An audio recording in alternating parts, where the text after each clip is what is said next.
Bonjour à chacun et à chacune. Au lendemain du 4e dimanche de Carême, porté par l'élan de joie du Christ, je suis heureux de m'adresser à vous. Pouvez-vous avec moi prier pour les catéchumènes? Et c'est à eux que je veux parler maintenant directement. Bonjour Cécile, Stéphanie, Camille, Sylvie, Yannick, Sarah, Caroline, Andrea, Lucas, Julie, Xi, Léa, Muriel, Élodie, Laetitia, Abraham Koch, Fatima. Il y a 3 semaines, souvenez-vous, c'était le 1er dimanche de Carême, et vous étiez réunis ensemble à l'église du Sacré-Cœur de Chalon-sur-Saône pour la si belle célébration de votre appel décisif. Je continue de prier avec vous. Et avec moi, bien sûr, c'est tout le diocèse, toute l'Église qui prie avec vous et pour vous. Je demande pour vous, en ce temps d'épreuve, la grâce de demeurer chaque jour dans l'écoute de la parole de Dieu et la grâce de servir avec joie les autres là où vous êtes.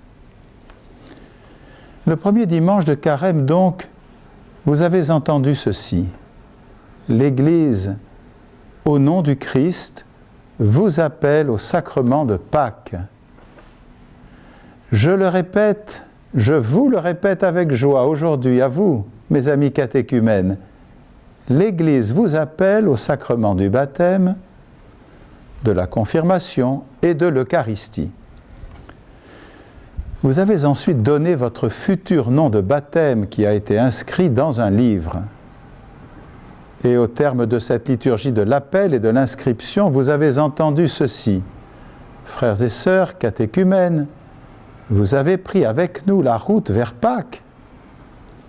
Le Christ sera pour vous le chemin, la vérité et la vie, tandis que vous approchez des scrutins où vous retrouverez la communauté.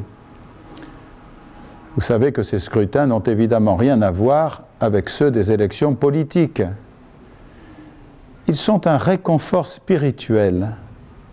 Ce réconfort vous est donné à vous en tout premier lieu, mes amis catéchumènes. Mais ils sont en même temps un réconfort pour toute l'Église. Ils rendent présentes en nous ces paroles du psaume. « Tu me scrutes, Seigneur, et tu me connais. » Certains parmi vous ont déjà reçu les premiers scrutins et goûté le réconfort qu'ils apportent. Vous le savez, ces rites proches du baptême ont un double but.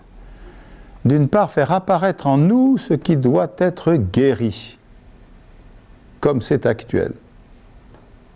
Et d'autre part, rendre plus fort en nous, augmenter ce qui est bien, ce qui est bon, ce qui est sain. En m'adressant à vous au début de cette 4e semaine de Carême, je voulais aussi vous dire que dans les circonstances de confinement que nous connaissons, selon toute vraisemblance, la célébration de votre baptême sera reportée de quelques semaines.